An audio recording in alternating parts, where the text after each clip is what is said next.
નમસ્કાર, એશિયાના સૌથી જૂના અખબાર મુંબઈ સમાચારના ડિજિટલ પ્લેટફોર્મ પર હું છું આપની સાથે મૈત્રી।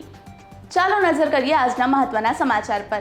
દેશમાં આતંકવાદની સમસ્યા ઘટાડવા માટે કેન્દ્ર સરકારે કરેલા કામ વિશે રાજ્યસભામાં કેન્દ્રીય ગૃહપ્રધાન અમિત શાહનું નિવેદન।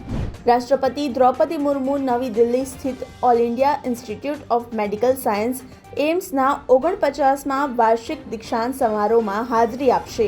દિલ્હી ચૂંટણીમાં મળેલા હાર બાદ આમ આદમી પાર્ટી દ્વારા લેવાયો મહત્વપૂર્ણ નિર્ણય। આપના વરિષ્ઠ નેતા સૌરભ ભારદ્વાજને પાર્ટીના દિલ્હી એકમના પ્રદેશ અધ્યક્ષ તરીકે નિયુક્ત કરવામાં આવ્યા।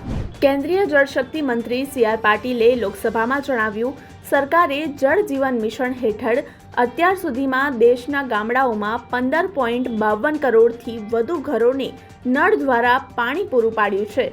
મુસ્લિમ અનામત મુદ્દે કર્ણાટક વિધાનસભામાં હોબાળો। ભાજપના 18 ધારાસભ્યો સસ્પેન્ડ કરવામાં આવ્યા, જેમને ટીંગાટોળી કરીને બહાર લઈ જવાયા। ઔરંગઝેબની કબરનો મુદ્દો બોમ્બે હાઈકોર્ટ સુધી પહોંચ્યો। PIL દાખલ કરીને મકબરો હટાવવા માંગ કરવામાં આવી।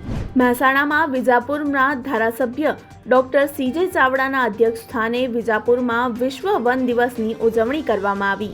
ગોધરા તાલુકાના ચંચોપા ગામની સીમમાં દીપડાએ યુવાન પર હુમલો કર્યો। વન વિભાગ દ્વારા આ વિસ્તારમાં પાંજરો મૂકીને દીપડાને પકડવામાં આવ્યો।